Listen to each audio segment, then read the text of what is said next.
Hello and welcome to Connected, episode 383. It's made possible this week by our sponsors, Electric, Capital One, and Memberful. And yes, it is an odd episode, so I am humbled and pleased to be joined by Mr. Mike Hurley. Hello. Hello. This is an important day today. It really is, and we will get to that. But we're also joined by really the man of the hour. The contender. Yes, the sole defender of something. Freedom? I don't know. Federico Vitici. Hello, hi. It's me. What do you call, like, in law terms? Like, what is it? The defendant and the plaintiff? Am I the plaintiff? Plaintiff. In this instance. Or the defendant? Like, am I suing the emoji?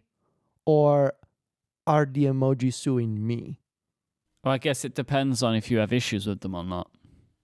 So maybe you become the plaintiff at the end of the Jeremies. Okay. Right? Okay. Yeah, that works. So we are doing the Jeremies today. We'll talk about it in a little bit. Yes, but first we have some follow-up. We spoke last time about an upcoming change in macOS 12.3, which is in beta. We're going to talk more about the beta in a minute because, boy, there's some exciting stuff in the betas right now. But there's a change coming that will affect Dropbox and OneDrive and their ability to reference files that are online only. We spoke last time about this. The news was kind of breaking, and we talked about how whatever's going on, like Apple needs to be really clear about what's going on and why it's happening now. Sort of strange it's happening mid-cycle. Some more news kind of broke in the days since. It turns out that this is an API change in macOS in the 12.3 beta, which I think came out the day after we recorded, maybe. It's in the notes. I think it was a couple of days after. I think it was the end of the week. It may have been. That the API that these Dropbox and OneDrive use to do this is going away, and then they need to move fully onto the file provider API, which of course actually originated. Well, they were kernel extensions before, right? Yes, that was, kernel extension before API now, moving out of the kernel space into the user space. These changes, depending on who you ask and where you read, were announced as far back as 2019. So, like, good job getting in the last minute, I guess. But very strange. I still think that it's mid-cycle, and I think that when Dropbox and OneDrive broke the news, Apple should have then said, clarified, hey, this was announced in the past. This is what's going on. Instead, they left a lot of room for ambiguity, and honestly, given their reputation in their services business, I still think my point of this is weird that Apple is like kneecapping Dropbox and OneDrive in a way that is, will fundamentally break the service for some users, and they needed to really explain why that's happening. And they kind of did, I guess, in the beta release, but it was a weird few days there in between. It was weird. Because what it would seem to suggest is that Dropbox and Microsoft only got like a week's notice before the beta dropped. Yeah. That's what it looks like, right? Because they both, or maybe like a couple of weeks notice or whatever. And yeah, I don't know. Or maybe they didn't, right? Maybe they got like 2 months notice and just they're big companies and they just couldn't be bothered, right? And they didn't do anything until they had to. The point is we don't know. But the second point is it's just like, it's super weird. Like, why are they doing this now? Like, I remember this in 2019. I remember having a conversation with Federico about this. Yeah, I think we did. Yeah. We were walking down the street. I think we were going to get some food because it was at the same year that they announced updates to the file provider APIs for like iPadOS and stuff. Right. And I remember Federico told me, he was like, well, this is also coming to the Mac because your hope was it would make files better on iOS and iPadOS because they're unifying the API. It's like, okay, that all makes sense, but like it's the middle of 2022 now. Not middle, you know what I mean? It's the beginning of 2022. We're like multiple years, right? Like 2 and a bit. How does time work? How many years has it been? Two and a half. Let's say 2.5. And it's just like it just seems, I don't know, it just seems strange to me. Like, just like a weird, because it's not like, for all I know, someone could correct me if I'm wrong, it's not like 12.3 changes anything with kernel extensions, right? I don't think broadly, no. And in fact, the show notes, good grief, the release notes for the beta very specifically Everything's a call podcast out to you. that it's the kernel extension that Dropbox and OneDrive use. Like, there's not like a bunch of people are using this sort of kernel extension. It's pretty wild. And if these companies aren't ready, like Emma just put in the Discord that it looks like it's going to be, so in June they talked about it. Anyways, like the timeline's really messy, and we had several pieces of feedback from listeners saying like, one in particular was like, I work on a big team. We have a terabyte of data that's online only, and this is going to like fundamentally break our workflow if the Dropbox beta doesn't work or we can't get on the beta, or, things like that. Again, just to it does work. You just need one extra step, which is you open the file from the Finder rather than opening the file from inside the app. Yeah. But the whole point of this is like, I think ultimately, no matter what the case is here, this is just one of those things where things can become complicated or seem weird when you have a company that won't talk to anyone. Mm-hmm. Yep. At least publicly. Agreed. Maybe they need a new head of PR. Oh. Hey. I don't think this would be anyone head of PR's job to communicate this specific thing. No, but you put like a Mac development, evangelist and send a quote to The Verge, right? Like that's all it has to be. And then we don't have 4 days of like wondering what's going on. Federico, big news. Okay. Beats Fits Pro is worldwide now. That includes your fine country. On? Is it always on? It's always on worldwide. Well, as long as they're charged. Right. So yeah, Beats is Pro. We covered these. My wife Mary was on the show to talk about them. A lot of people really seem to like them. And now they're for sale all sorts of new places, which is fun. If memory serves, in the time from when they were announced publicly to being available in Italy, Federico both bought and abandoned. Bought, said they were the best AirPods ever, also like earbuds ever for him, changed his mind and got rid of them. Is that right? Is that timeline? That is accurate. Okay. That is accurate. Yes. Yes. Decisions at the speed of light over there. Well, no, it's, by the time that Apple went through this process, I also had gone through my process for deciding how I felt about them. And they are good earbuds, but there's something about the shape that didn't work, I guess, long term for the shape of my ears. And that's fine, I think. Do you think that the fine people behind BigAppleBuddy.com are sad when things get released more broadly? Well, they must be, right? Because their whole business is predicated upon region exclusivity for some accessories. So they must be hoping that, all the cool new things launch in America first. Maybe you can get them to ship you Apple Pay Cash. Sure. That's not money laundering at all. I guess that was probably like the very definition of money laundering, wasn't it? Our friends at the New York Times have purchased... Wait, what? But are they? Wait, what? When did that happen? We used to have friends there. We had friends who worked on the iOS app, but they've been gone a long time. They have bought Wordle, everyone's favorite Smash word mobile game thing. What? Everyone's what? Word mobile game? No, I don't know. I want you to tell me again. What is it? Everyone's Smash game. Do you play Wordle, Steven? Wordle's come into Smash, confirmed on this show right here. Wordle's in Smash. Well, how do we feel about it? I hope the guy made a lot of money. Yes. The rumors suggest that they did, so congratulations to them. Yeah. That's kind of how I feel about it. I've also stopped playing it. I'm kind of over it now. Well, I think it's fine to... you can equally... You can be both happy for Josh Wardle. Is that their name? Yeah. Yeah, Wardle. With an A. You can both be happy for them and for this outcome, but also be kind of sad that it's another instance of, the mega corporations coming in and spending lots of big money to acquire something that, was this cool, indie, delicate thing that we all loved, and now it's ruined forever because of capitalism. And I think it's fine to feel both ways about it. So, yay feelings, But also kind of sucks, so... You know what? Honestly, like this is just my own thing, right? Like I'm kind of done with the game now. Like I've played it enough times. Whatever, I'm fine. Like I don't. It's not really like it hasn't got a hold on me. And it did make. I'm not saying that I am like an indication of the world, but it did make me think that like over time, less people will play this game. Yeah, that would be my expectation because it's like it's like Pokemon Go or something, right? That they will like always be a player base for Wordle, I'm sure, but it's not going to be. I honestly, I feel like now it's just on a decline, right? Like it's just going to be from this point less people playing it, but then it will stabilize. Yeah, and I think it was. This was like the best time for them to sell it. Right. And, most I think money it was, that they could have made, probably. And I think it was one of those things that was, it was like a pandemic flash in the pan type thing, right? Mm-hmm.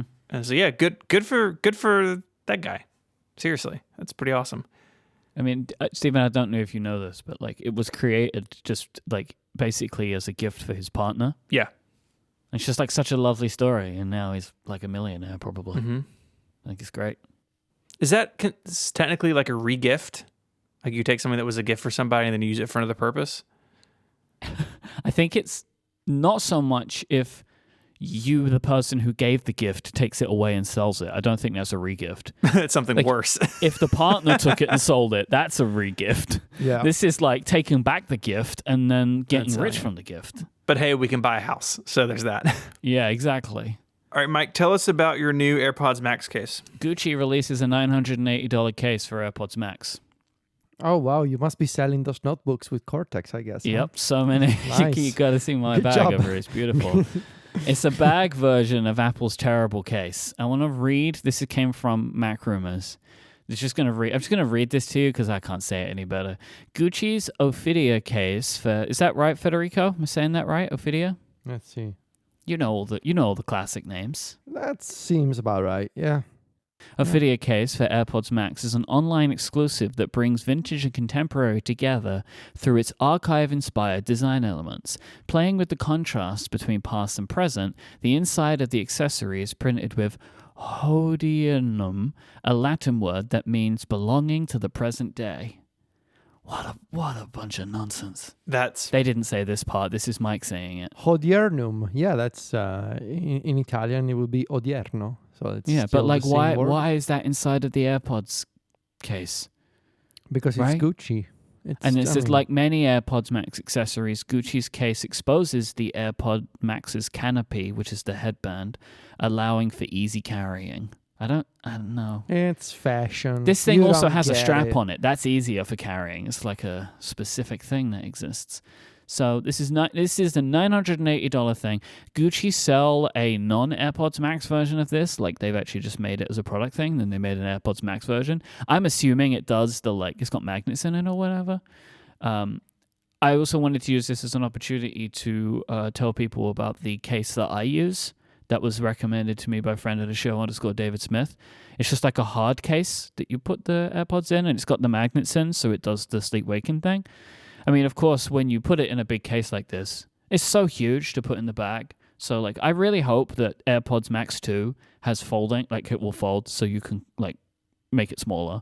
Like, Adina has those Sonys that everybody loves, and the case is so small compared to the absolute monstrosity of a case that I have to have. But if I don't want to just, like, put my expensive headphones just, like, barely protected in my backpack. So, but anyway, these are two things. One, ridiculous Gucci case. Two, much cheaper case from Amazon.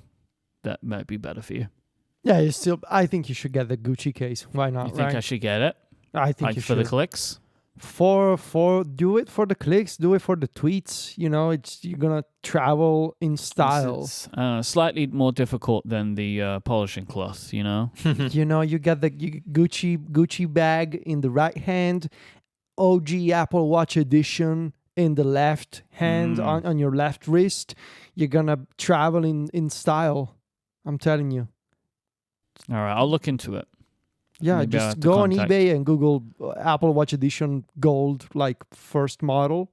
Was it called Edition? It was called Edition. Yeah, it was just Edition. The gold one. The gold. You mean like the actual proper gold one, right? Yeah, that one.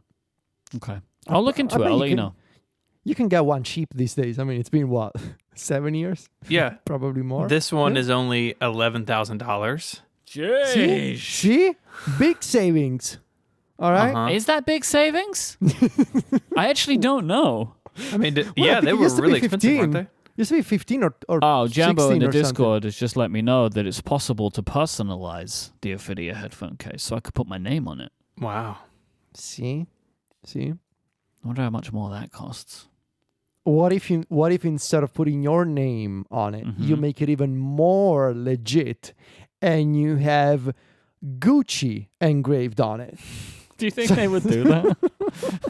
I mean, what if your name is Gucci? Or like maybe have like Old Navy or something. You know, some like very Or- pedestrian brand name put on the side of it. Or you could fake it and be like, oh, this is a special like collab, and you have something like Hermes engraved on it. Honestly, I feel like if I just put Off-White on there, like then it would be worth way more. Hmm. You know, if I just write Off-White on it and then like great, and then I can go for it to be wild. Yeah. Everyone's gonna go mad. This episode of Connected is made possible by Electric. When leading your small business, it's not all glamour. In fact, sometimes it's a matter of spending hours trying to find a lost laptop that got eaten by the mail, and your new hire is waiting for their computer, or dealing with some other technical emergency that crops up at just the wrong time. The team over at Electric knows small businesses, and they know the challenges those small businesses face. That's why they've solved this by operating as your IT department. Instead of spending your time sorting through unused application licenses, setting up employee laptops, and answering never-ending IT questions, you can build your empire. With Electric acting as your IT department, you can get back to what you're good at. Plus, you get a really cool IT platform to see and manage everything. Back like 100 years ago, I was a consultant for businesses just like this. A lot of businesses are just the size for this. You know, you've grown, you can't handle all the IT stuff yourself, but you don't necessarily need a full-time IT person either. And Electric is just a great solution if you are in that situation. For Connected listeners, Electric are offering a free pair of Beats Solo 3 headphones for taking a qualified meeting. Just go to electric.ai/connected to set it up. That's electric.ai/connected to get your free pair of Beats Solo 3 headphones for scheduling a meeting. Our thanks to Electric for their support of the show and Relay FM. Those headphones fold. Yes. And you don't have to buy a $900 bag for them. Mm-hmm. All right, let's get into these betas. So macOS 12.3 and iOS 15.4. Did I get those version numbers right? Yes. I think you did. It's confusing. We're off by a point update now. Let's start with universal control. So this was demoed back at WWDC. If you have forgotten, because that was approximately 400 years ago, you can be sitting at your computer, at your Mac, with a keyboard and a mouse and a trackpad, and then you can just take your cursor to the edge of the display, and the cursor jumps from your Mac over to your iPad or your other Mac. And unlike Sidecar, the iPad is still an iPad. It's still running iPad OS. You're just using your keyboard and trackpad or whatever that's hooked up to your Mac as input devices for your iPad. And so I didn't want to, but I begrudgingly put a beta on my laptop and my iPad to play with this for the show. And it is wild how smooth it is and how clever it is in setting up. I think it's really pretty awesome. Yeah. I set it up like I didn't even. When I first installed the betas, I didn't even know there were are there settings or options that I'm supposed to configure. I guess I'm just gonna try this, and it worked out of the box. So I upgraded macOS to the beta. I put the beta on my iPad, and it just started working. And I like how basically your iPad or iPads, because in the video that I did for Twitter, you can see that I have both an iPad mini and an iPad Pro, but they both show up as displays in the display section of system preferences on the Mac. And I like how it's just like any other display, you can rearrange them. So you can set a different height, for example. So if you want to keep using a hot corner of your desktop, maybe you want to raise your iPad a little bit on the vertical edge, and that totally works. And I also like how when the cursor moves over to an iPad, it changes the shape to be the pointer shape on the iPad. And that, I think it's really fascinating because it's sort of like this, you're using one piece of hardware, in this case, the trackpad and the keyboard on your MacBook, but the behavior, like how that piece of hardware is represented in the software, changes accordingly to the platform, which is kind of freaky when you see it in action. Like you get the cursor that looks one way on the Mac, but when it moves over to the iPad, it looks different. And I think it's kind of cool. And what I also found quite impressive is how you can start like a drag and drop operation, for example, for a file on one device, and you drag it over to the other device, and you're still dragging the original item, but of course you gotta be mindful of the destination, right? So if I start dragging a file from my desktop on the MacBook and I move over to the iPad, well, now I'm on the home screen, and the home screen is not like a desktop. I cannot drop this file on the quote-unquote desktop. So I still gotta remember, oh, well, I gotta touch the screen and open files, and I can drop it there. So there's this universal control going on, which is amazing, but you still have that contrast between platforms and between like these differences. For example, with drag and drop, that they are a bit weird in practice when you're using the thing. Like you gotta switch your mental model all the time, and I think it's both impressive and it makes me wonder about these differences between iPadOS and macOS at the same time. The first time that you like do the universal control thing, so like you take the pointer and you move it off, does the system tell you like, hey, here's this feature you've just activated? No, there was no alert. Well, it's subtle. On the iPad, at least. Yeah, on the Mac, the display menu bar item, if you have it in Control Center, it will graduate to the full menu bar, and it will turn blue, like when you're hooked up to a projector or something.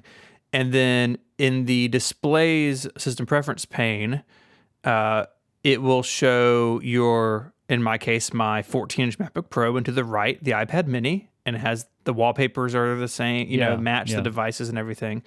You can rearrange them. And then what's really cool is if you go into display settings, you can tell macOS how to use the iPad. So this universal control is actually called linked keyboard and mouse. This is what in the drop down.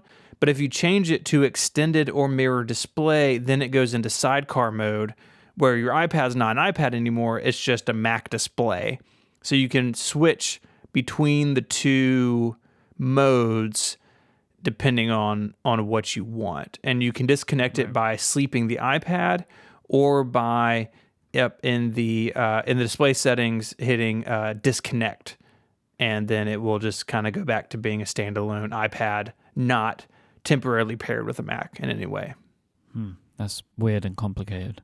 The one thing I saw, like visually speaking, is this UI for when you're dragging over the cursor from the Mac to the iPad. So on the Mac, you get like a little sort of like pulling indicator on the edge of the display. And you also get this UI element on the iPad that pops in from the side. It's like this longer pulling indicator that has an icon of a Mac, sort of to suggest, hey, this cursor is moving over from the other device onto this one. And if you keep pulling, it goes away and you get the pointer on the iPad. I just took a screenshot that I can send to you guys so that you have. I would like to see that. And I assume this will only work if all of the screens are on before you start the process? Yep. Yeah. Right. See, because I tell you what, I just find it intriguing. I mean, of course, like there is a certain set of circumstances that you have to, and you have to be in before you start this, right? You have to have two devices on, and kind of like not even in front of you, but just two devices on, right, in some proximity to each other. and you have to move your cursor all the way to the edge. But like I just find it an intriguing thing where like someone who maybe doesn't really know what they're doing, just like, well, now where's my mouse? You know, like I don't know. It's just like it's just intriguing. I like the fact that it just works. Like but I think maybe this will happen before they release it. But I feel like maybe the first time you do it, just being like, hey, here's this feature called universal control. You know what I mean? Yeah, there should be some onboarding something, that tells you, hey, it feels too intuitive. Like, you know what I mean? Like, it just works. Yeah, but like, this has never happened before. Why? Because as well, like the thing I find kind of funny about it, I would really love to know, because I haven't played around with this. I don't really want to put these betas on any of my Macs or whatever. But something I'm keen about, like say we're in the same room, right? And I'm using my iPad and someone's on my Mac and they just move the mouse like over. Is it just going to happen? Like, do the devices have to be physically close to each other? it's written on the Monterey webpage, I believe. So what I remember is you gotta be signed into the same iCloud account, Wi-Fi on, Bluetooth on, and I want to 10 feet. Why do I remember 10 feet? Okay, there is an amount of space that the two devices have to be. I remember there being something about space. Yes. That feels like a Bluetooth thing, right? 10 meters. I'm sorry, 10 meters and not 10 feet. So 30 feet. Thank you, Chance. In this isn't that the Bluetooth? Is it? I don't radius? know, I guess. I think it is. See that, but that's like that's a big old space. I mean, and this is not a complaint. It's just I'm just like it's like intriguing to me. Even I could imagine just getting myself into funny situations sometimes, because you can do Mac to Mac too, right? Mm-hmm. Yeah. So this is an intriguing software feature. I'm wondering, like how or if I would use it, but it is cool at least as at least a demo. It's just like a cool thing. There's something that I want to mention. Mm-hmm. So the tweet that I did with the video got really popular. Yeah. It's a good video, that's why. It was a very simple thing, but it was new, so people watched it. But with any really popular tweet, you also get a ton of people telling you things on Twitter, Mm-hmm. And a lot of people, some of which I have muted, some of which I have blocked, depending on their level of rudeness to me, they really wanted to tell me that there was a product called Synergy, I want to say, that apparently has been doing this for years. Now, yeah, man, I used to use Synergy back in the day. Okay, cool. Now I couldn't be bothered to check out what Synergy was, because I was literally talking about something else.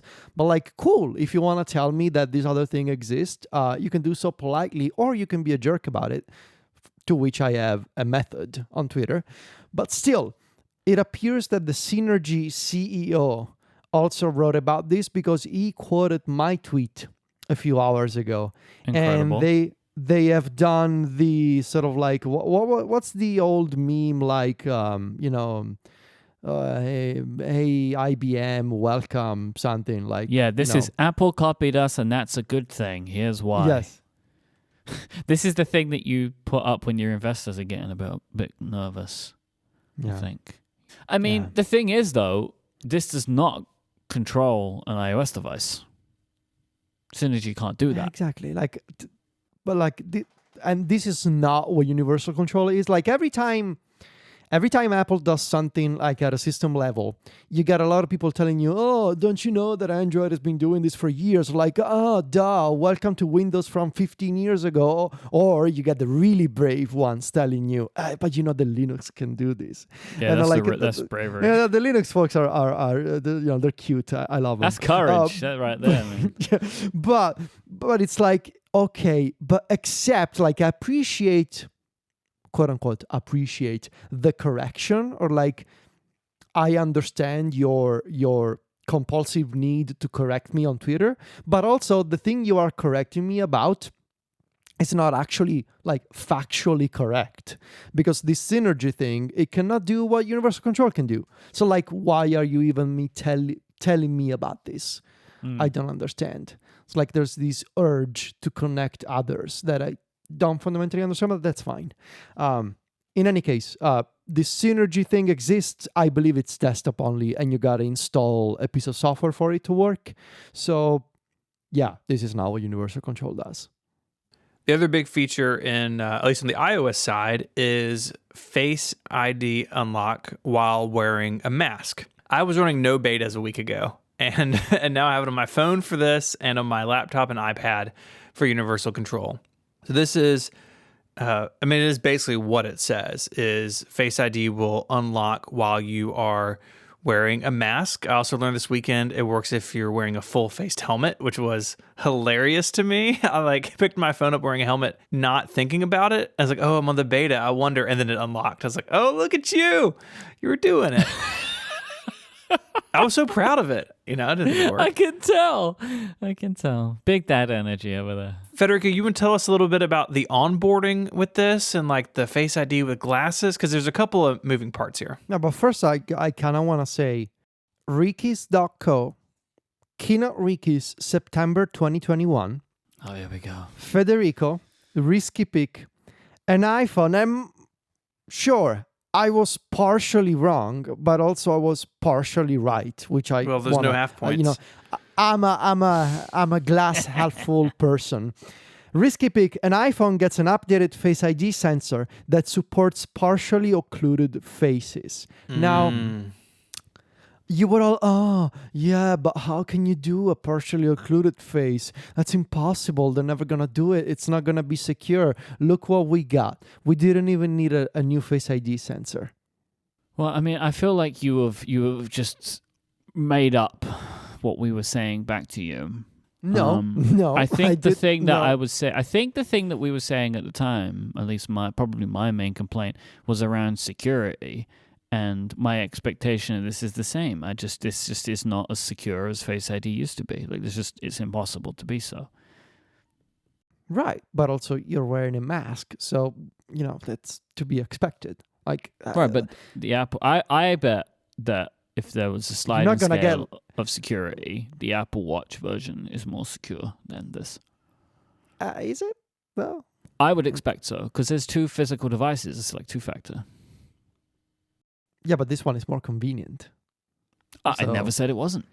Okay. Anyway, you could have just said you could have just said like, yes, you were partially right, my dear friend, and I apologize for doubting you. You know what? Fair enough. Yes, you actually the idea that you had was right, because you were coming from it with what they did, which was, this isn't working with these face masks. We got to do something, and I said this on Upgrade, and I'll say it here again too. Like, I think the Apple Watch thing was the thing that they could do in the meantime. Like, they had this idea, I'm sure, in like the middle of 2020, right? But this is going to take a really long time for them to get right to a level that they feel comfortable putting out in the world, right? You've got to go through all the testing. I'm sure that they went through a Face ID all over again to make sure that you are comfortable that this is secure enough. And so they did the Apple Watch thing in the middle whilst waiting to get this correct. That's how I would look at it. So yes, you know what, Federico? You were right. Thank you. That is great to hear. I'm gonna make that my ringtone just for you. I think it's just for you. That's not for me at all. No. Just when you text me, it's gonna play that. I see. I see. So, Steven, the onboarding. I had to. Well, first of all, I don't know what the actual onboarding for an existing user will be, because on the same day that this beta came out, I didn't tell you guys this, by the way. On the same day that the beta came out, I got like a major haircut going. Like, I got a haircut. Wait, what's a major haircut? Yeah, send us a picture. What's a major haircut? A major haircut is like, I got like the sides and the back of my head shaved, but still Pixar, long it didn't hair. happen. Pixar, it didn't happen. I don't have it now, but it's so basically it's more convenient to do like a man bun thing. at Yeah, the yeah, top. sure. But like, what is it impossible for you to get your iPhone and take a picture and send it to me and Steven? I We're not going to share have everyone. headphones, but I mean, you're not gonna see that. Let Well, me see during a the next picture. ad break, you can send us a picture. You can't say major haircut and then like not, Okay, not show people. Yeah. Can you Who would see hide it stuff from the this internet? picture? Can you see it? Anyway, Face ID was not recognizing me anymore. Wow. So I actually, That's odd. It must have been very major. I actually had to do the setup from scratch. Anyway, the face mask option is optional.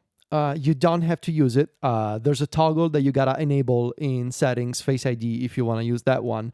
And it appears that Apple also put some thought into people wearing a mask and glasses at the same time, but there's a few details that we need to cover here. So you can add glasses. You can add support for glasses, and you will have to do like an additional scan with Face ID if you want to do this. You can set up Face ID to recognize like individual pairs of glasses, but it will not work with a mask and sunglasses on at the same time. It only seems to work if you're wearing a mask and eyeglasses.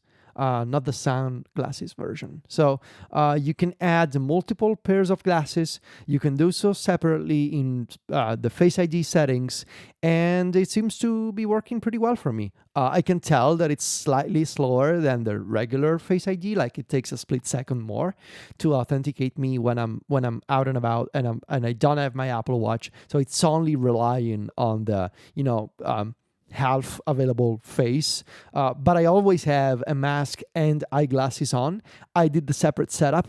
It's working pretty well. Takes a bit more to authenticate me, but it's totally fine because I don't have to type in my passcode, or I don't have to wait for the Apple Watch unlock, which I still think it's slightly slower than this method.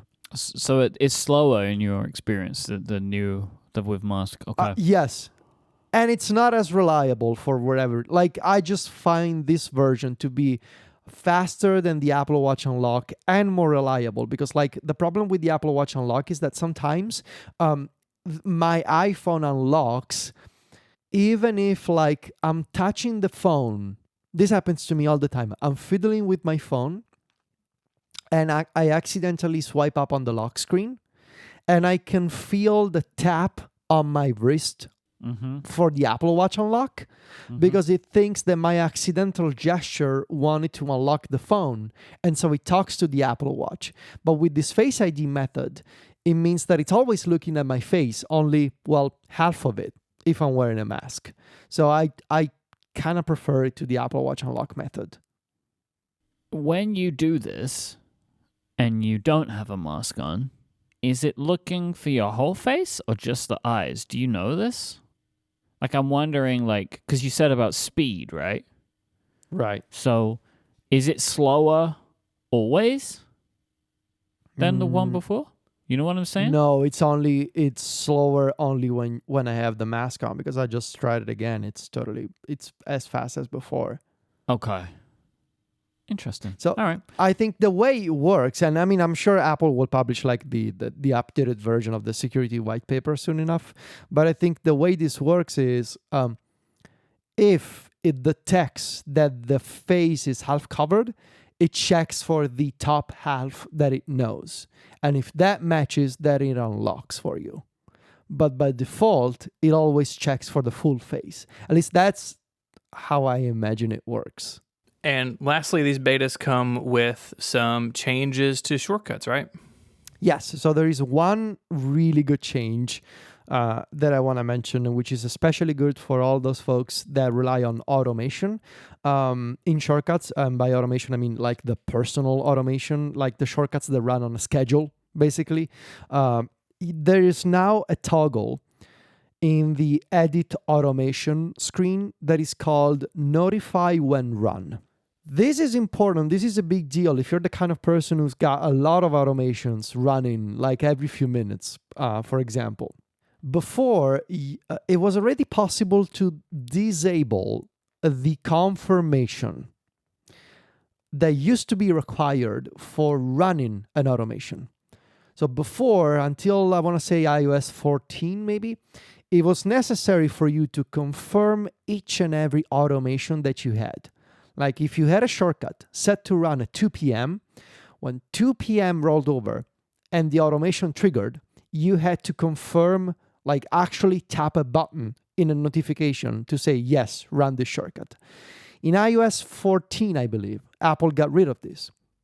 So now shortcuts can run in the background without confirmation, which is great.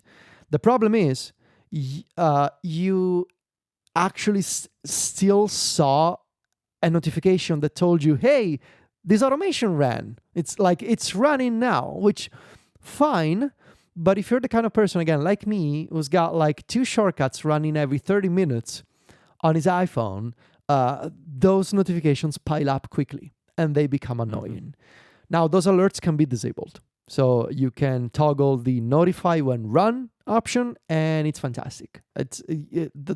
Now that's real automation. Like those shortcuts are running in the background on a schedule. You don't have to confirm them. You don't even see them running. You only see, of course, if there's any error that you need to take care of. But if they run successfully, you don't even know about it. So that's great. The other, like this has been especially great for me because like I've been working on this wild automation that basically uses shortcuts to assemble like a podcast feed for you. And as you can imagine, you want that podcast feed to be updated, every few minutes. And now that is totally working just fine. I got the shortcut that sounds terrible. I have created a system that I am gonna share tomorrow on Club Mac Stories that turns your, Matter, the Read Later app. Yeah.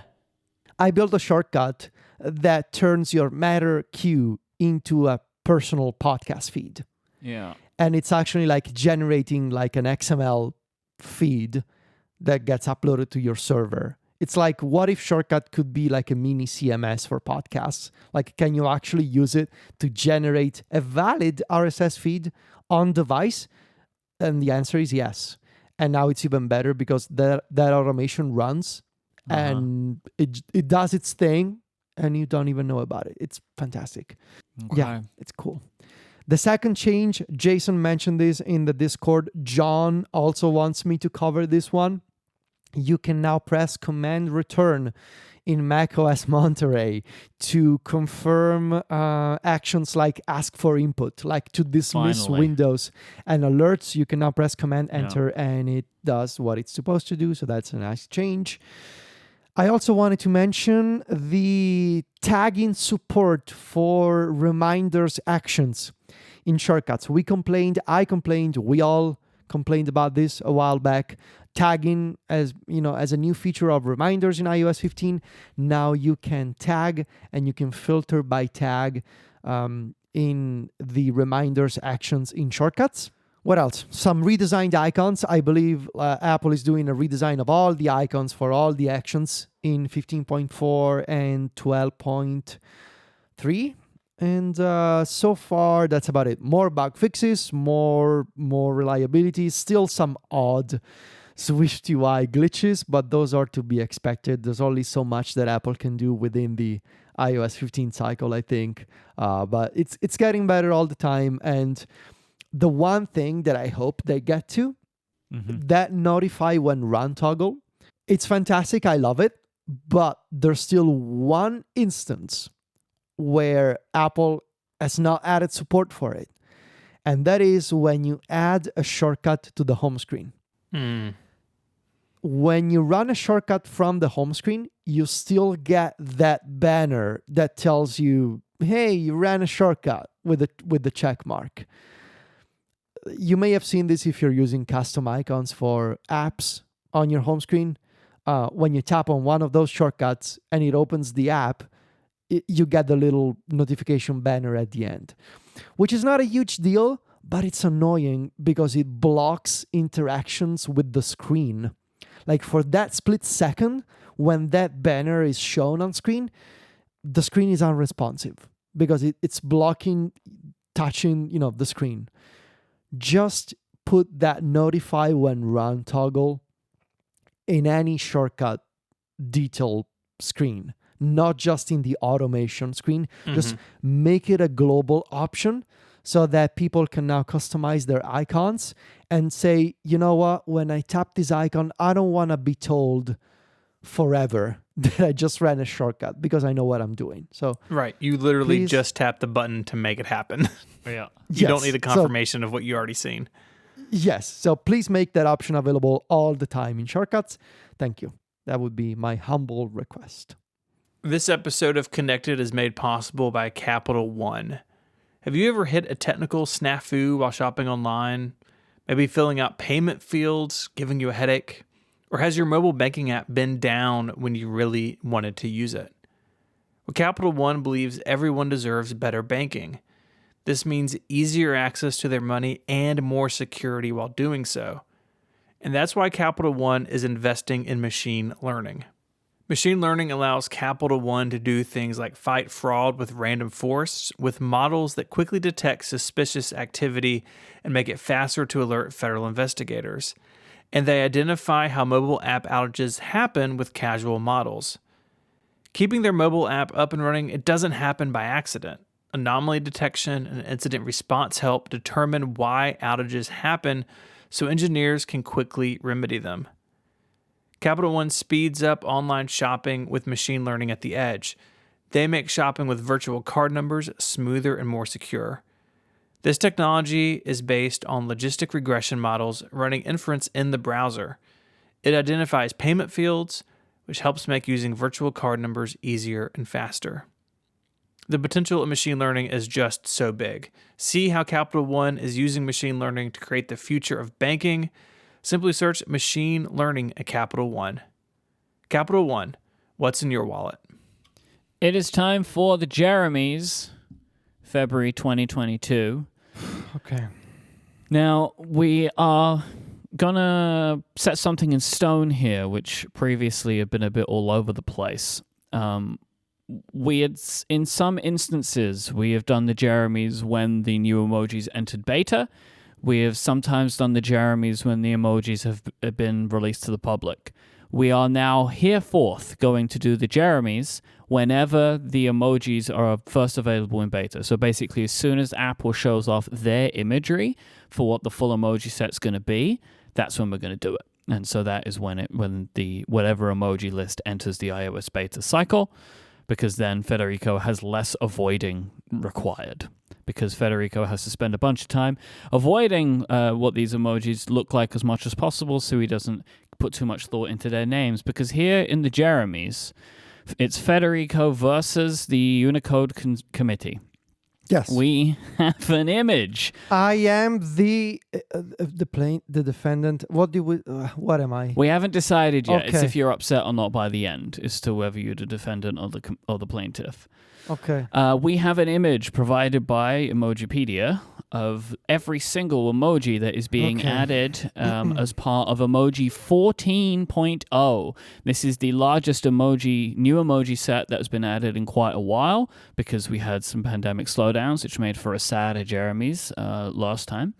And basically what we're going to do here is we're going to take the image and Federico is going to guess what these emoji are called. I have a list which I've shared with Stephen. Stephen will be scoring. I guess the two of us will be scoring, but Stephen will be hitting the bell when he believes Federico is correct. I have taken the names as provided by the Unicode Consortium for what these emoji are going to be called. They are now much clearer than they used to be. They used to have some really weird names, but they fixed that. So that's been for a while. So Federico will be doing his best to guess what the names of the emoji are. Obviously, there is a benefit for this episode to be looking at the image, but you do you. This is also a historic Jeremies because this is the first post-Jeremy Jeremies because Jeremy Burge has now officially departed Emojipedia. Passed. No. And my petition to rename this after the new Chief Emoji Officer, Keith Brony, to call it the Bronies, was declined. So this is going to continue to be called the Jeremies in memory of Jeremy Bird, the creator of emoji. In memoriam In of memoriam. Jeremy Love. Bird. I'm just so excited that there will now be even more emoji that I cannot use in Slack. I'm just so pumped about that. Did they ever even add the last ones? It's impossible to keep up anymore. No, they are still stuck at at version 12.0. Excellent. Good which work, came out in everybody 2019. at Salesforce. Excellent work, Salesforce. Good stuff. So, we will do this from top left, and we'll go from row to row. At some point, we will pause for a break, as we do, to give Federico some time to refuel his brain. So, top left emoji, Federico, what is it? Okay, so this is not a good start. So we what am I looking at? There's a face. There's the standard emoji face in a puddle of yellow goo. Is it like? Hold on, let me look closer. I can hear you coming closer. Computer enhance. So How close are you? Well, I was looking really close. Okay. So so these emoji are called face something usually, right? Or something face. I'll give you that. The word face tends to be in the name. Yes, and the closest I can, like the liquid part of it, because it looks liquid.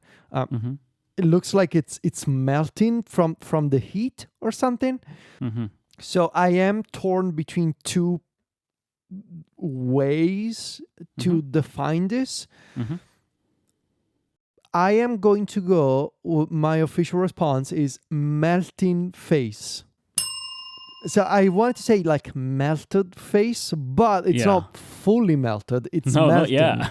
Not yet. But you can see that the smile is also melting, which is very upsetting. Now, Very good. What I like about this, sometimes we see this. There are emoji that they create, and they're for whatever reason, and they could be used for other reasons. I don't know why this was created, maybe to show heat, but this is a very good, I'm so horrifically embarrassed emoji, right? Like if you say something to someone that you wish you wouldn't have said, you can use the melting emoji face, which I guess is just you, like, I don't know, like just dying on yourself, I guess. So that's 1 for 1, Federico. Okay, 1 for 1. 1 for 1. So you think you're gonna use this when you're really embarrassed about something? That's when I would use it personally. Okay. Or when you say like, oh, it's really hot outside. But I would use the red face with the tongue out and the sweat thing for heat still, Yeah, but that's for a different kind of hot.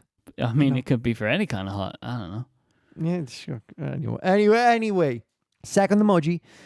So the second and the third one, they are actually like kind of related in that they involve. Well, actually, also the fourth one. They involve the face and hands. The second one, it reminds me. So I'm looking at as I'm not gonna get the definition of this because this is a surprised face. It's this like, oops, I just said something I wasn't supposed to say. I think it's like this is like the oops face. How would you call it? I am gonna go. I should tell you, Federico, because this is unfair unless I tell you. There is a weirdness to this one. Oh, well. I don't want to tell you the whole story yet. Maybe, actually, I will. I will tell you the whole story because it's only fair. This is information that you don't have and I feel like you should have. This artwork is being reused and renamed. What? This emoji is already available, and this is one of those situations where everybody else drew it a different way, except Apple. Oh boy! And so so basically, what happened was the emoji committee, the emoji consortium, or whatever, they have created a second emoji with this name. Apple has taken the artwork that they were using previously, put it on this one, and has changed the design of the otherwise pre-existing emoji to match. Oh my God, this is I will be able to confusing. give you more detail on this once you attempt to name it. Okay, so I am gonna go verbose with Mm-hmm. my description of this. Face with hand covering mouth. I'm going to give it to him. You're going to give it to him. Yes. All right. This Really? emoji is called face with open eyes and hand over mouth. Well, well, I appreciate you giving me the point, but I feel like Steven's being very kind if he's scoring there, to be honest. I mean, look at what's coming up later. He's going to need the kindness. Yeah, okay, I will buy that. So basically, Okay, what thanks. happened is there was, let me see, what was it called? Face with. Smiling eyes. No, the previous one was called face with hand over mouth. That was the name of the emoji. And everybody else had it with, as Steven mentioned, smiling eyes. So it looked very strange in some circumstances because some people looked happy and some people looked shocked, right? So what Apple has done, if the previous emoji called face with hand over mouth has a new appearance where they're now using the smiling eyes emoji with a hand over it. I see. And there is now a new emoji called face with open eyes and hand over mouth, and Apple has used the old artwork for this new emoji and then created a retconned the old emoji basically. So there you go. The problem is that the next one is also kind of similar, but we have two hands going. And this is more of like oh, I just saw something I was not supposed to see kind of face. There's some significant scale issues with this image. Yes, like what is going on with the hands? The hands are way too small and the eyes are way too big, right? Like it's This just, is like we have some this is- scaling problems. this This guy, What's- this is going to what's- gross everyone out, but I apologize. This guy could put his finger directly into his pupil. See this? Oh my god! It could go all the way in there. Because you know that's a hole, right? Did you know that, Federico? What? The what? middle of the pupil is just a hole. So like you could just like straight in there. And so this guy could just go whoop. He could just tickle the back of the eyeball. What are you talking about? It's a hole. Yeah, man. Steven, I'm right on that, right? I'm not an ophthalmologist. What I don't know. What are you? Matt what Matt are is you a saying? doctor and scientist in the Discord and said, yes, I'm correct. No, The- Matt is not a doctor. No. Yeah, No. Yes. Uh-huh. No. No, he's not. Pupil No. is a hole. That's what I've... It's not hollow. The pupil is the hole located in the center of the iris. What are you? No. It's a hole, Wait, man. what? Yep. No. I'm sorry to tell you. No. Yep. Wait. Well, why? What? Oh, to be fair, it is covered by the cornea, but it is a hole. Anyway, let's move on. So, like, you could put stuff in it? Like, you could use it as storage? I mean, you store light in it, Wow. if you think about it. Anyway, let's move on. Before we lose all our listeners, let's move on. Are you supposed to clean it? Oh, God, that's gross. I don't know, maybe. Like, Well, we'll can you find get out junk? eventually. Can you? Mhm. Can you? This Oh, guy God. could. We're talking about the little ditches that we have in our eyeballs. Anyway.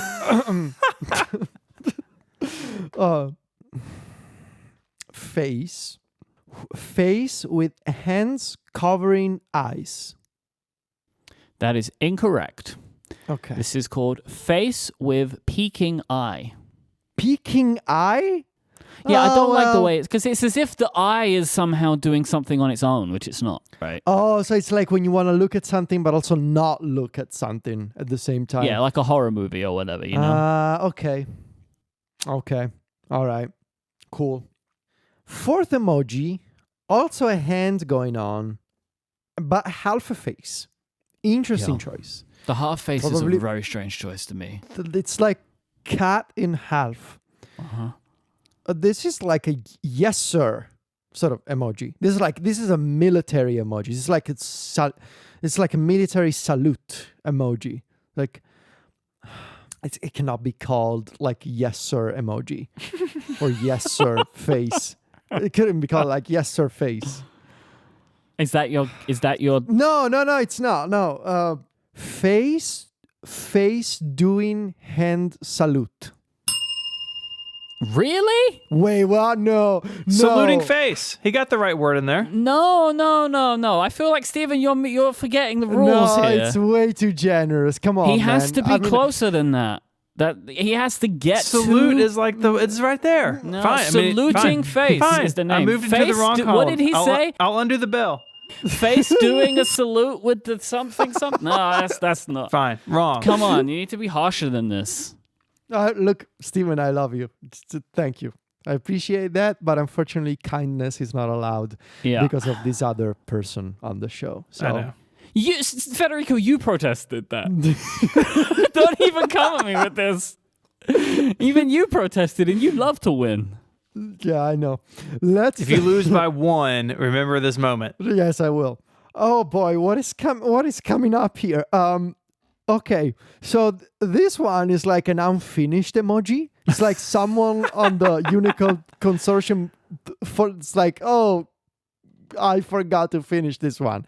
This what am I looking at here? It's like a sketch of an emoji.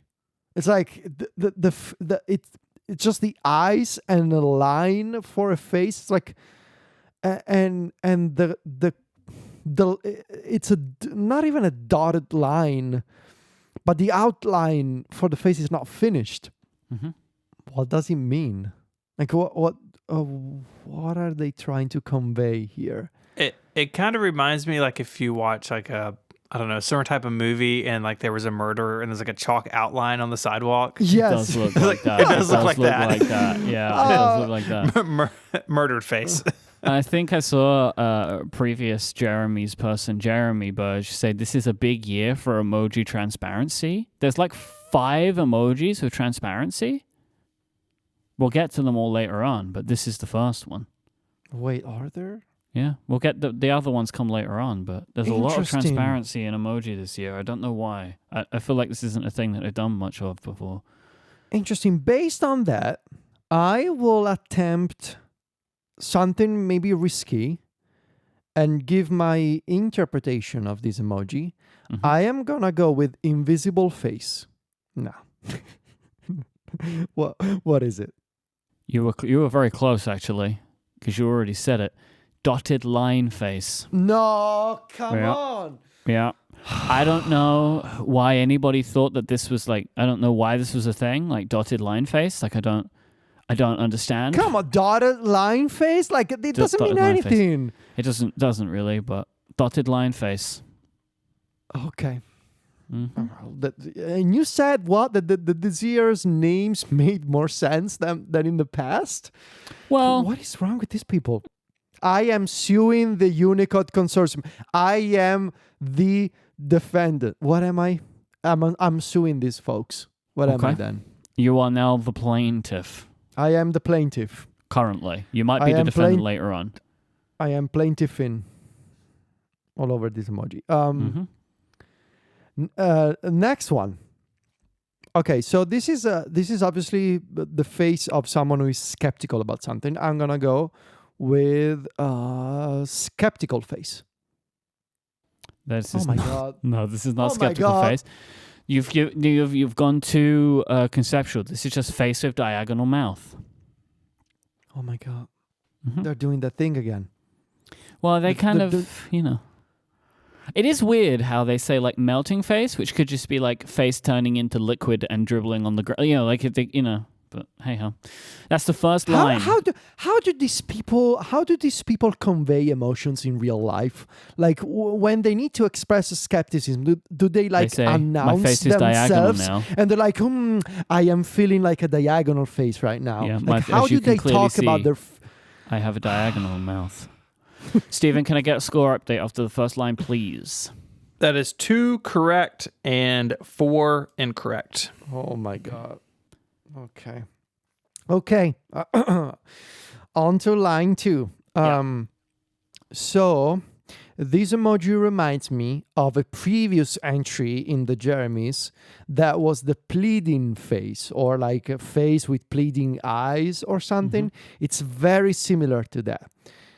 But what is different about this one? There's tears in the eyes, and the shape of the eyebrows is different.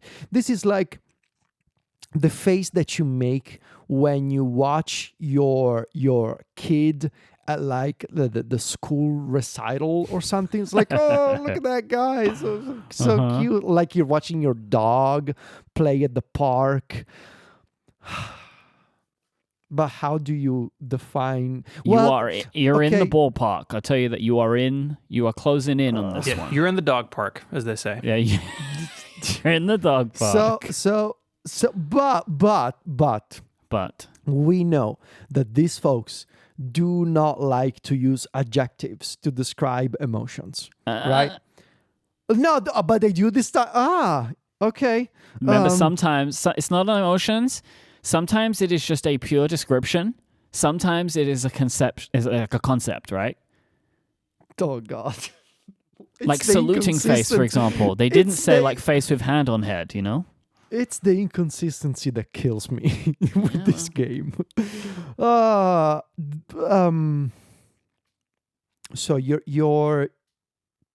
these are tears of joy. Mm-hmm. Maybe. Are they though? Who knows? Okay, whatever. Emotional face. That is incorrect. This is face holding back tears. Oh, come on. Okay. Fine.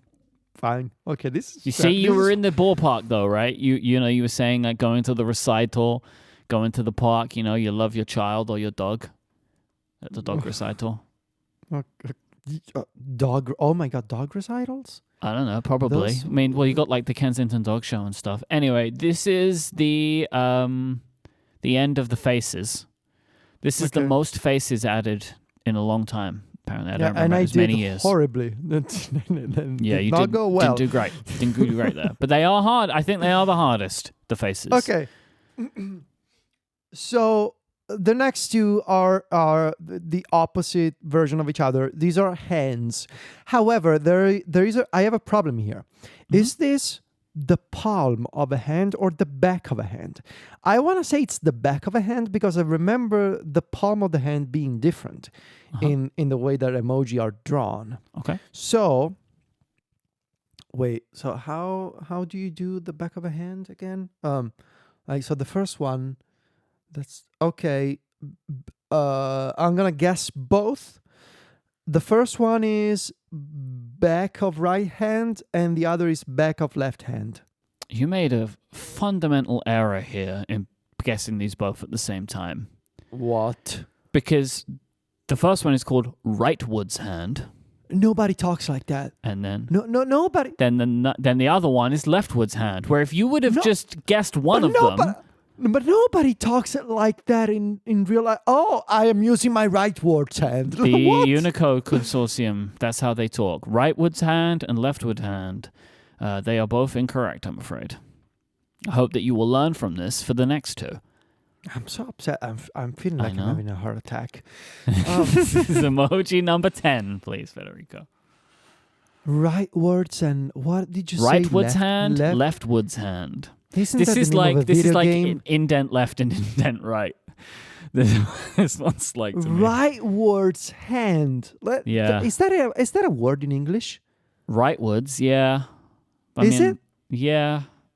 I mean, I would never describe what is happening here as that. Okay. Well, more hands. So the next one is a hand that is about to... I am going to lose this game very badly. This is a hand that is about to pick up something or a hand that just dropped something. It's like, I'm about to pick up a basketball or like I'm about to touch your head or my hand is hovering over your head. Like I just dropped the mic. Like all those It's definitely situations, a mic drop looking emoji, right? Right, it's a mic drop looking, but the emoji, the Unicode people are not nearly fun enough to call an emoji mic drop emoji. Well, there's no microphone in it.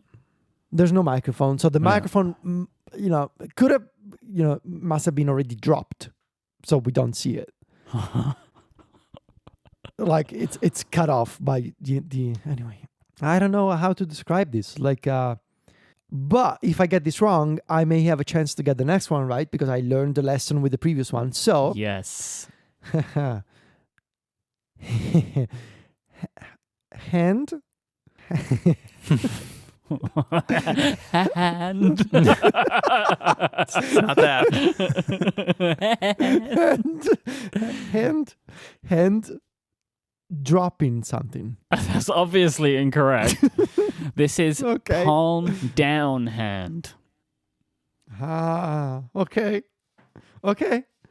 So the next one is palm up hand. Good job. There we go. Palm down, palm up. Okay. Next up is emoji number 12. Okay, so this is, you know what this is? The index finger and the thumb, sort of like. It's the BTS emoji. How do you But call they it? don't call it that. No. This is the in Italy we do this to signify money. Like you do that with the fingers. It's like, oh, you got the money. You know? Yeah. Lots of people do that, but this is the thing. Like the hand heart thing is, I think it's BTS. I could be wrong. Yes, but the thumb and the index. How do you call it? Like okay, so I don't know. Hand. My guess is hand with thumb and index fingers touching. Ooh. You got to give it to him. He got it so close. I feel like that's good. Hand with index finger and thumb crossed. You got one word wrong. Ooh. Now, I will say Okay. this isn't just BTS. I've just did some quick Googling. This is known as like the finger heart. In popular culture now, it's just a general K-pop thing. But I noticed for like money, right? You do that thing where you rub the hand together for money. Yes. Like, come on, money, Yes. money, like that. But Money. if you Yes, hold yes. it still, it looks like a heart, and that's where that comes from in popular culture today. Score update, please, Stephen.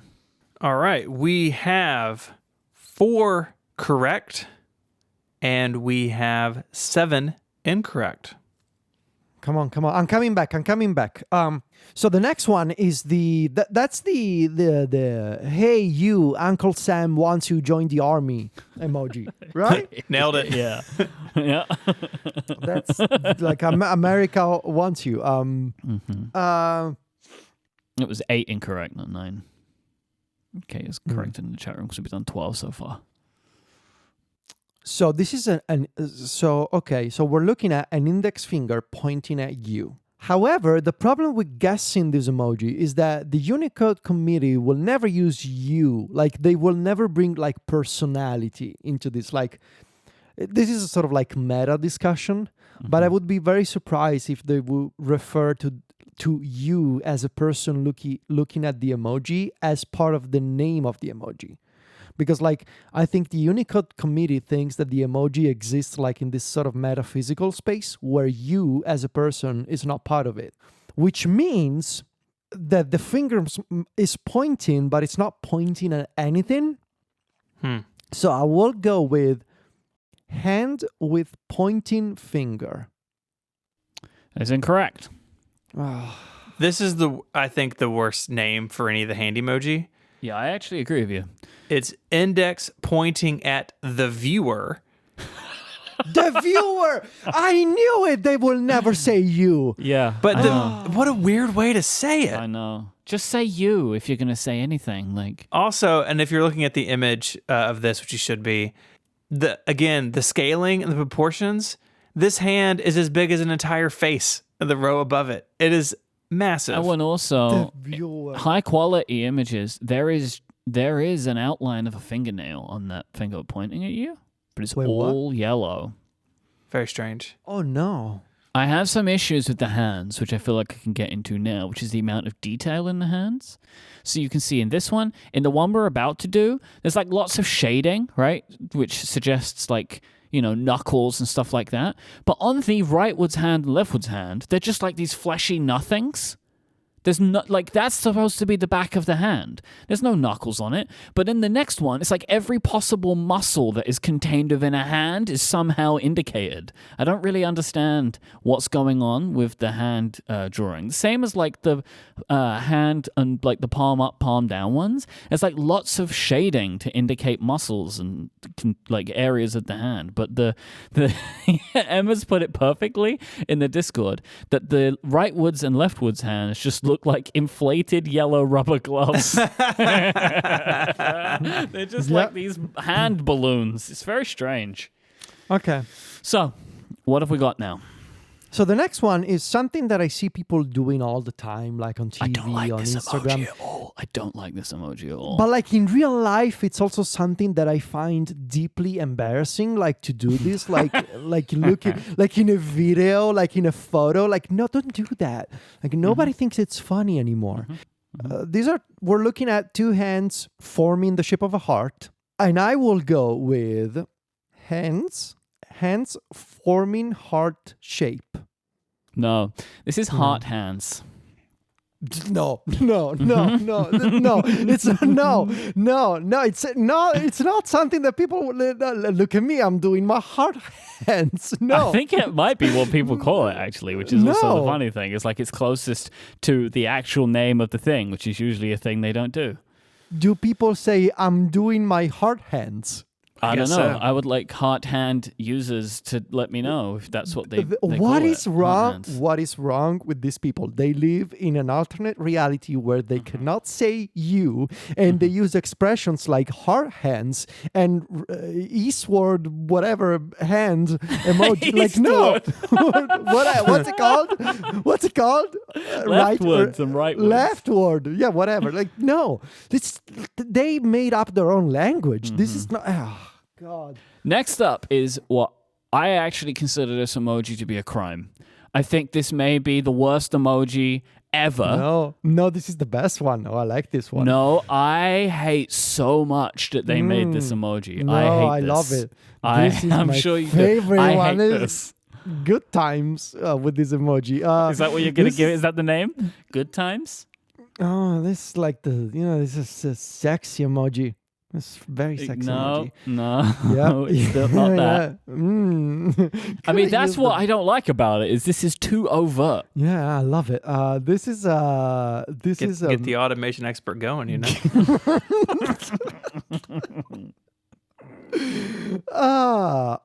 I like this one. So this is Nib nib. this is what you got for the nib nib. Now, this is the emoji representation of nib nib. Good work. Okay. This is a lip biting emoji. I am going to go. So this is a mouth. This is a full mouth. It's a lot of mouth. So it's a lot of mouth happening at once. Mouth biting bottom lip. You're gonna be so mad, Federico. No. This emoji is called biting lip. Told you it was the worst. What is biting the lip? Like, is it a snake biting the lip? Is it a mouse? Well, no.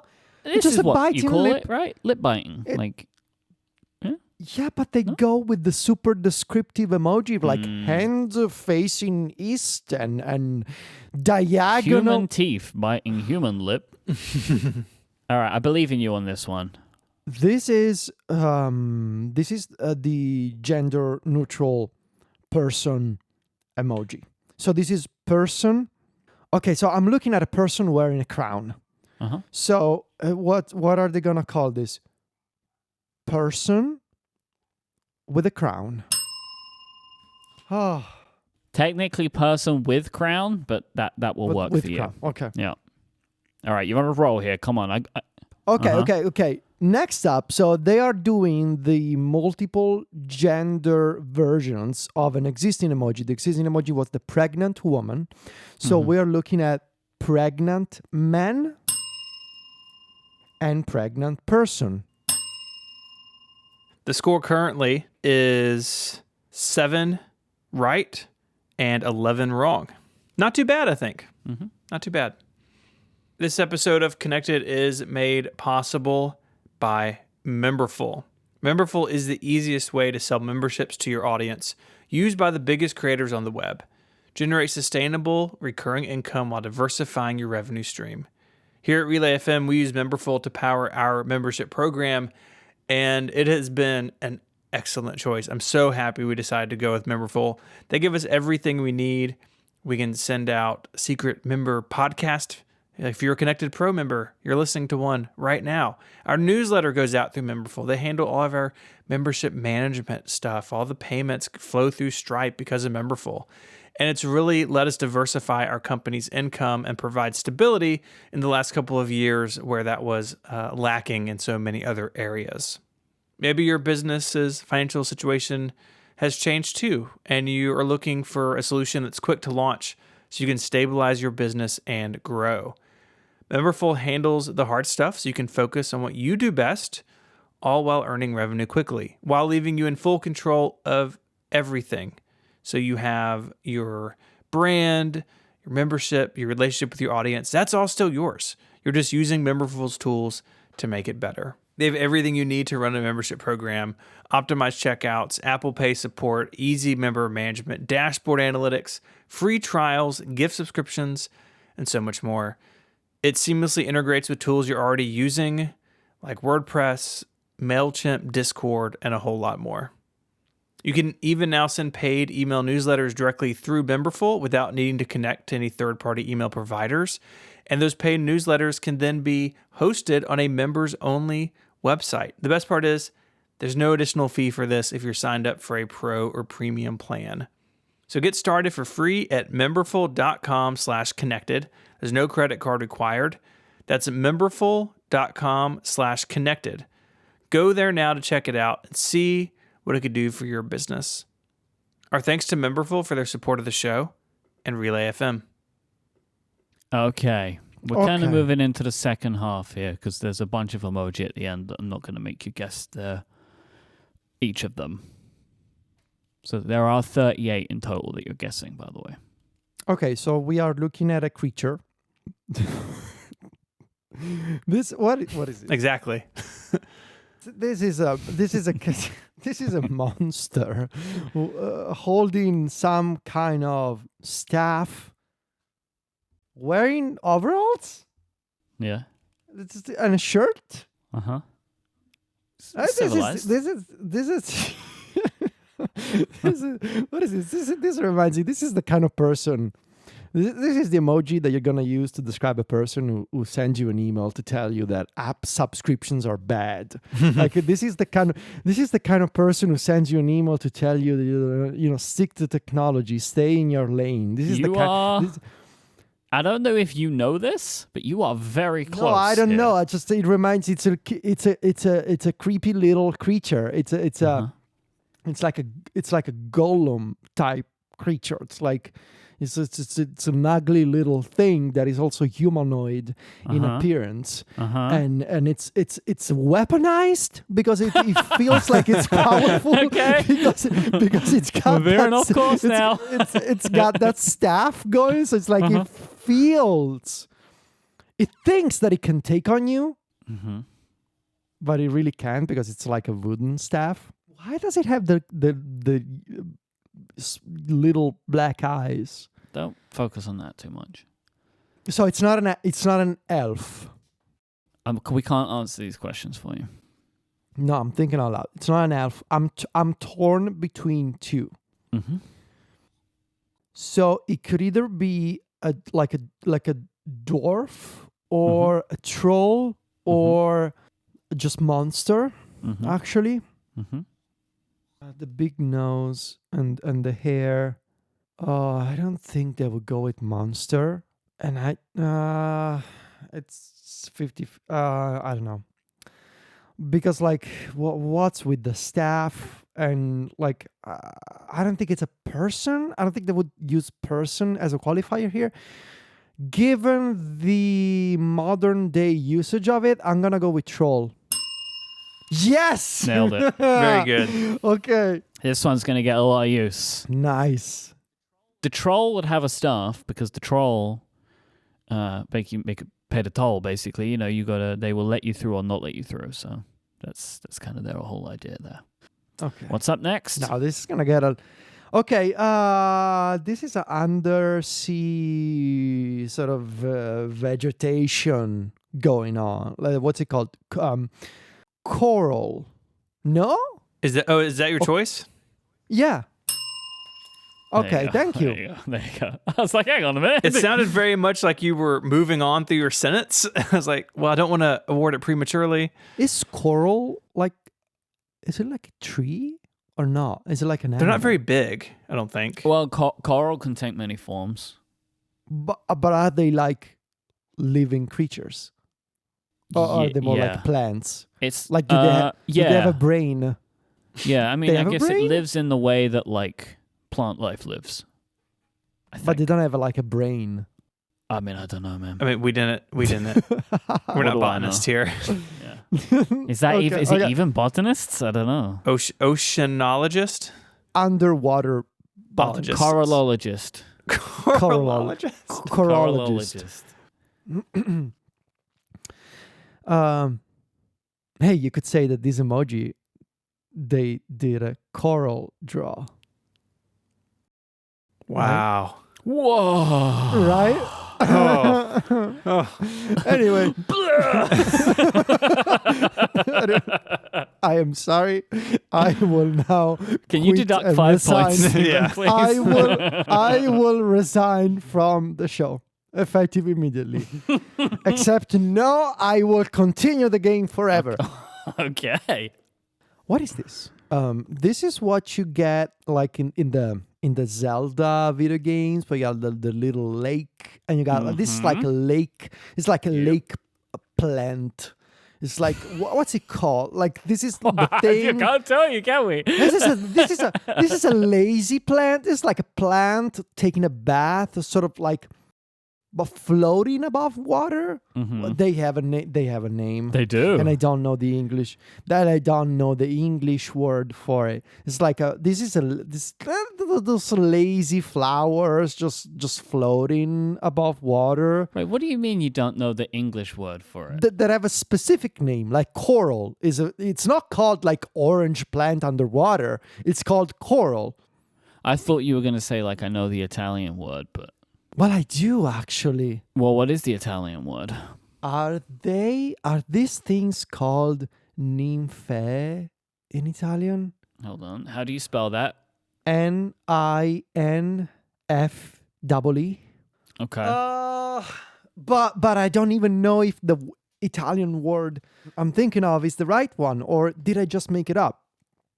Why is that? Okay, so the question is, Who's why, the botanist now? Why is that word in my brain? Nymphea. Could be, is it the name of a plant in Italian? It is. It is. It is the name of a plant. Okay. I feel like I should help you here and just tell you that they look similar, but that's not the same thing. Why does the base look like Pac-Man?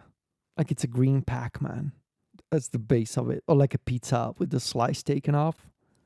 Leftwards pizza slice plant. Flower sitting on top of Pac-Man base. No, okay. Floating flower. This is called the lotus. Oh my God. I believe that what you were talking about, like, so Google Translate tells me that that's water lily, which is very close.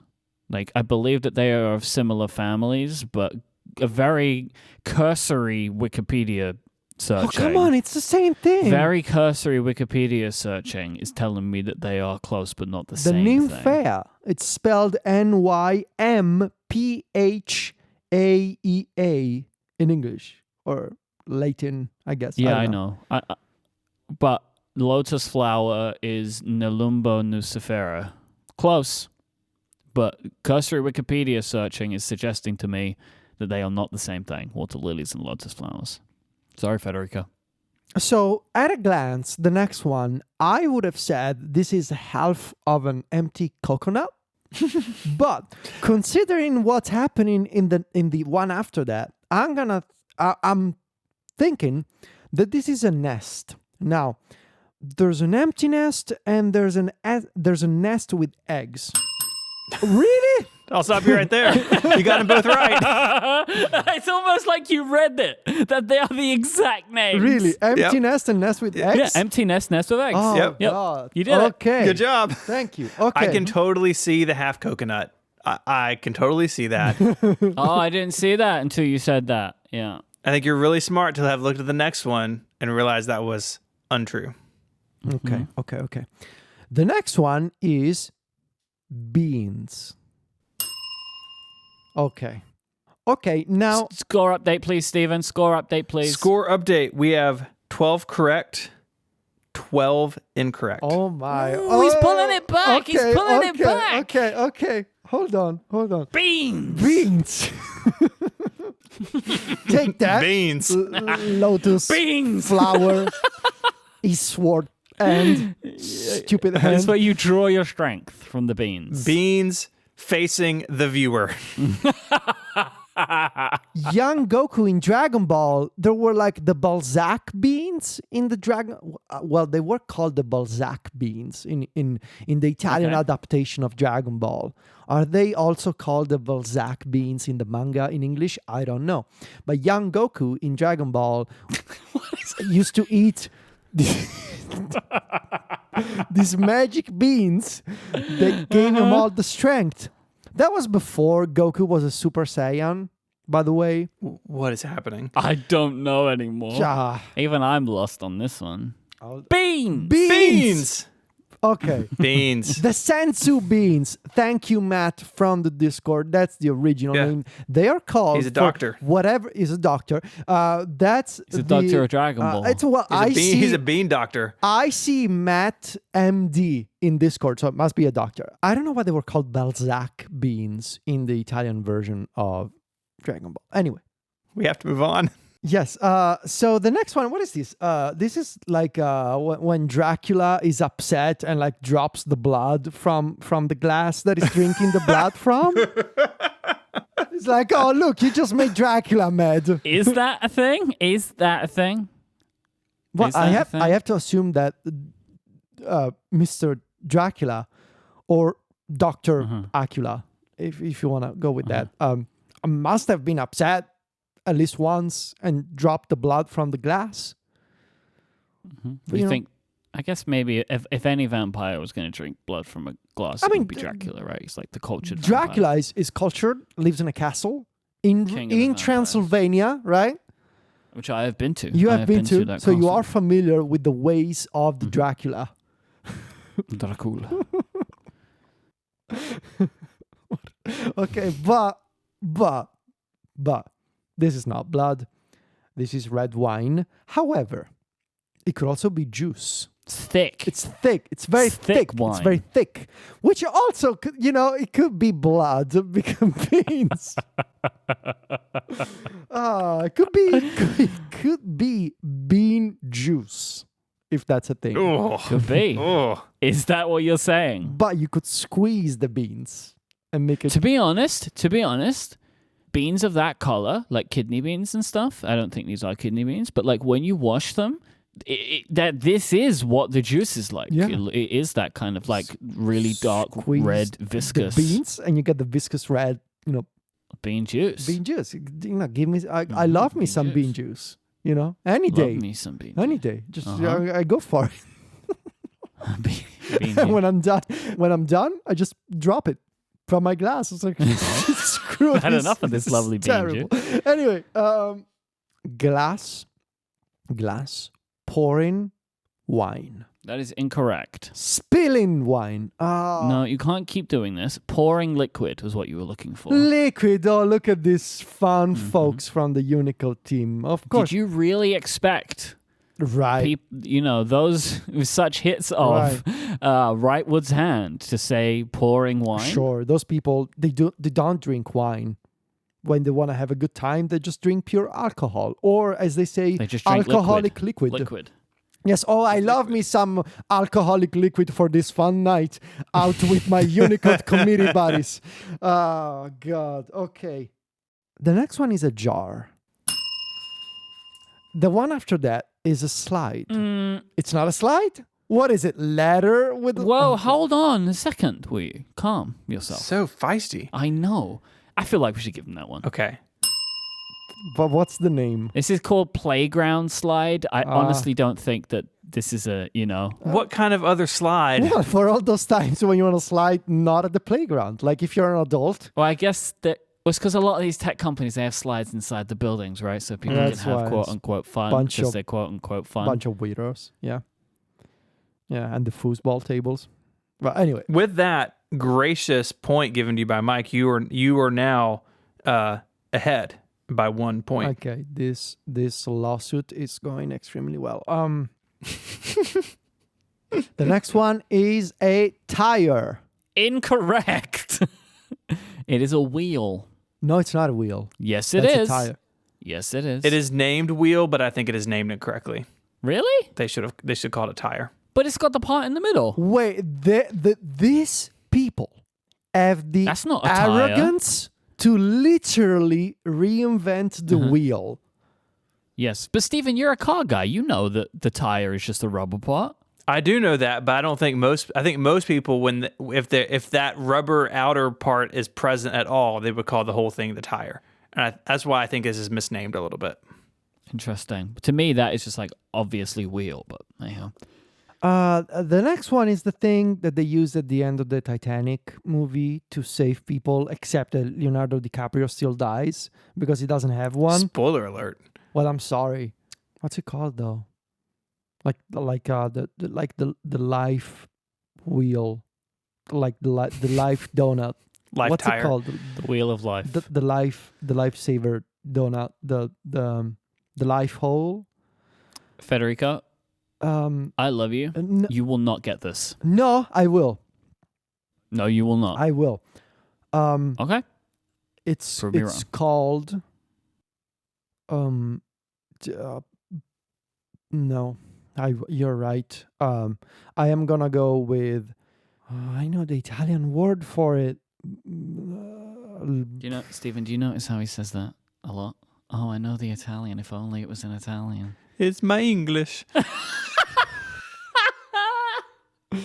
No, come on. Do you guys speak two languages? You make fun of me. Come on. You don't know how many languages I speak. He speaks one. I speak like 1.001. Yeah, he speaks English and 3 words of Romanian. How many words of Romanian do you speak? You know? Life-saving ring. That's incorrect. Listeners of Ungenius will be familiar with this. We'll give another example of it. Stephen, what do you call this? How do you read this? I would call it as a life preserver. No, but read what it says on the Oh. list. Okay, I would still call it a life preserver. I know, me too. but- A ring buoy. A what? Wait, no, you did the wrong way around. Buoy? Oh, yeah, no, you call them buoys, we call them boys. That's it. Sorry, I got it wrong. Now I'm getting You call them confused. boys, like boys? Yeah, boy. B-U-O-Y. Like old boy. In English, we call it boy. In American, it's buoy. Don't know why. Just is. Spelt the same and everything. Okay. That's a ring buoy. Okay. I would have never guessed that. Ring boy. I told you. I tried to warn you. Yeah, but still. So the next one is something pretty cool. Actually, reminds me of my eye tattoo. It's very Zelda-y to me. Very Zelda-y, very 20th Century Boys, which, by the way, is my all-time favorite manga. If you can look it up, 20th Century Boys, incredible series. You mean buoys. Boy, like the British spelling of it. 20th Century Boys, excellent series. This must be some symbolism going on, some religious thing, maybe some hand with eye. I think it was really good that you decided to just eject from this as quickly as you did. This is called Hamza. Oh. The Hamza is a palm-shaped amulet popular throughout the North Africa and in the Middle East and is commonly used in jewelry and wall hangings, according to Wikipedia. Good for them. Is apparently an image recognized and used as a sign of protection in some cultures or to defend against the evil eye. I can see that. We've had the evil eye before, I think. So this is now the defense against the evil eye. So now you can do a little battle with the emoji. You can, actually, which is fun. I like that as an idea. Okay, so the next one, that's a fun one. Oh, can we get a score update? Can we hit another Come line? on. Score update. Yes, 14 right, 16 wrong. You only have 8 more, I should say. Sorry, 8 more. I am gonna lose this. Okay, so the next one is the disco ball. I'm sorry. No, come on. No. You cannot do this to me. No. I'm sorry. No. I'm sorry. I didn't do this to you. It's called the mirror ball. No. Nobody calls it. Technically, they can be used outside of discos. I don't know what you want from me. What? No. How? In which context? At the Unicode offices? Any context. If you have one, you know. No, you're not using this as a mirror ball. No. It's a mirror ball, man. I don't know what to do. It's a disco ball. Where have you seen this in your life except at the disco? I mean, I've seen one in At a nightclub that's not technically a disco. I guess they're all discos, really. Oh, come on. A nightclub is a disco. You know what I mean? At a club. I know what you mean. As I finished the sentence, I was on board with you. But again, remember, we didn't name these. All right? Yeah, Jeremy Are you did. sure? I Quit. named this. Yeah, Are you Jeremy sure? did it. This is his last act. Well, it's thank God he retired or whatever. This is horrible. Wow. Mm-hmm. Hopefully Keith will do a better job for you. Yeah, I doubt it. He's part of the, big Unicode thing. Yep. I feel like you can go on a run here. I believe in you. Empty battery. No, See? I'm sorry. See? Low battery. Oh yeah, sure. It's low. It's not. It's all transparent, but it's not empty. Mm-hmm. It's low. Except the blood at the bottom of it. I mean, yeah, No. low it's- battery. I'm sorry. Okay. Crutch. X-ray. The next one though. Okay. Bubbles. Okay. Okay, so the next one. It's a kind of ID. Government issued ID.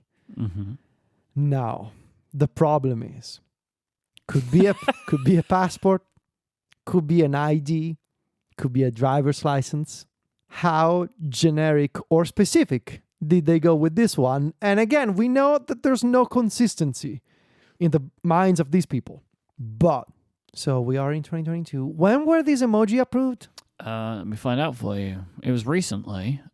This was September 14th, 2021.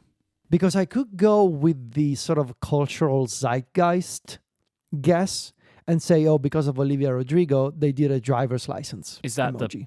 that's the guess? But that's not like is that a good thing to do? Like, is that inclusive enough? Like, what if you don't drive a car? What if, God, ID? No. What was it? A driver's license. I don't think we can. No. Identification card. Sir, show me your identification card, please. Okay. I like the detail in this. It uses the the Johnny Appleseed name, but it's Joe Appleseed here because it is the gender neutral emoji. They have a little signature under their picture. It's pretty good. Although, I don't know why they copped out at one point where it's like 123 Main Street, city name, California, and then there's a zip code that I can't read. But why did they just say city name when they did everything else? Weird to me. All right, Federico, you've got 2 more because I've grouped the last set into one. What's my score? What's my score update? It's close. It's real close. It is 17 correct and 19 incorrect. So I've lost. If you get the last 2 right, you're tied. Okay. Equal sign. Oh no. No. Okay. Whatever. I give up. Wait. I feel like I've got to give him it. It's literally an equal sign. And it is, but there's a really weird name that I don't understand. Stephen, what do you think? I think we give it to him because this is really, really dumb. I don't even understand why. Yeah. The official name is heavy equals sign. Heavy? Yeah. Heavy. What? Heavy equals sign. Do they use that on like the plus and division signs and all those things? I have no idea. I don't know why they've gone with heavy. Emoji plus sign. Yeah, heavy check mark, heavy division sign. Heavy plus sign emoji. For some reason, they had no equal sign. Yeah, but I mean, come on. We'll give it to him. Thank you. All right, come on, Federico. For the tie. Okay, so we have the skin tone variations of the handshake emoji. I'm not gonna guess the exact. Don't overcomplicate this. Yeah, but Don't overcomplicate it. I don't know how they name the colors. They don't. This is one emoji. That's why I've grouped it. Are you getting it? This is just one emoji. There's just like 30 combinations. It's just one emoji. Okay, handshake. Ah, There you go. Technically, this isn't a new emoji at all. This emoji already exists. yeah. But they added Okay. the variations in this one. You tied. Okay. Congratulations. Thank you. So I think that was pretty good because this was hard. This was a hard set this time. Beans! Beans. So Beans! if I tie, does this mean that the jury gets to decide? Yeah, I think so. That's Also, that how law works? can we talk about how fascinating the idea of jury is in America? Well, it's jury. They have jury court everywhere, don't they? No. Why in America specifically? Well, because I saw it in the movies. Okay. What surprises you about this? The whole premise of it, that you get called up and you gotta go. Wait, do you not have juries in Italy? No. What? Really? You know, people who do this for a living decide. A judge decide, not people.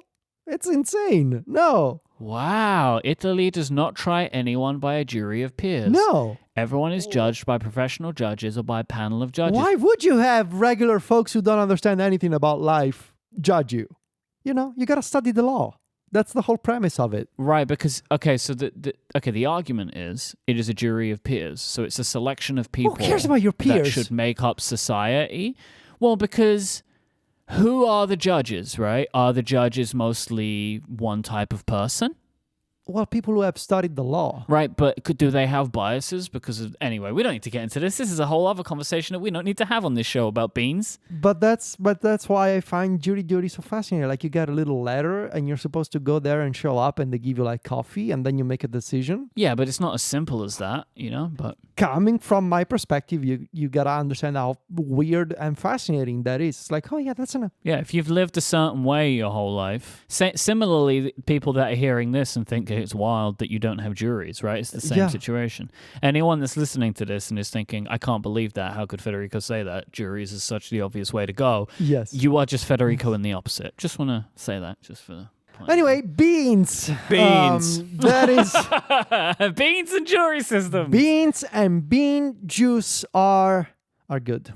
Beans are good. Beans are surprisingly rich in proteins, by the way. Probean.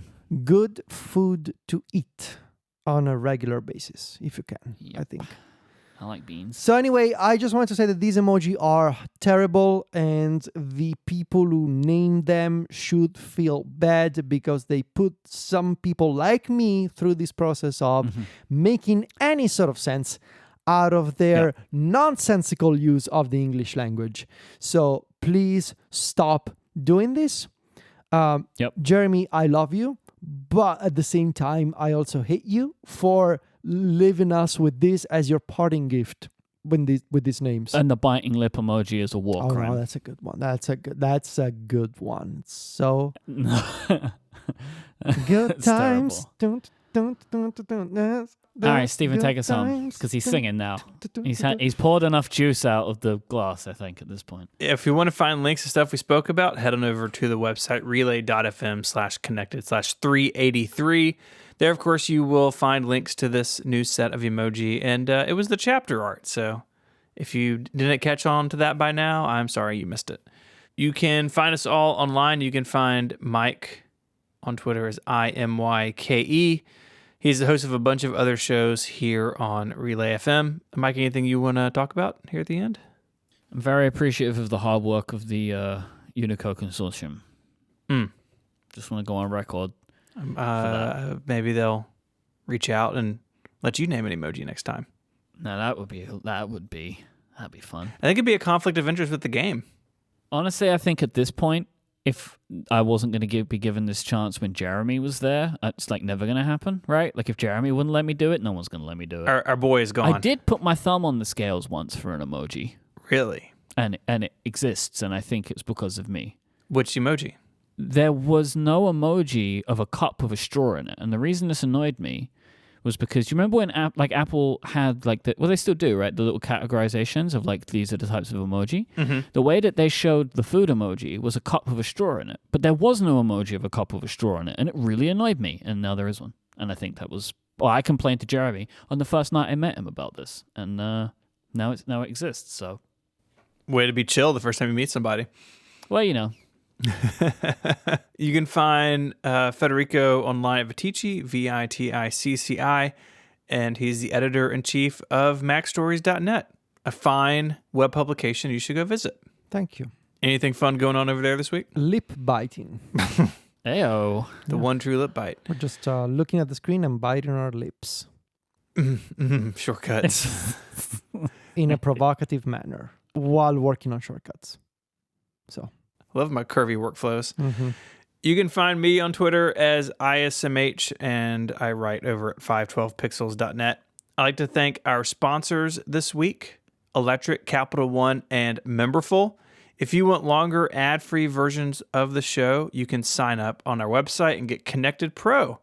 This week, we spoke about Dropbox and how to tell when an application is Apple Silicon native or not. Lots of fun there. Go check it out. All right, y'all. I think that's it. So until next week, say goodbye. Arrivederci. Cheerio. Bye, y'all.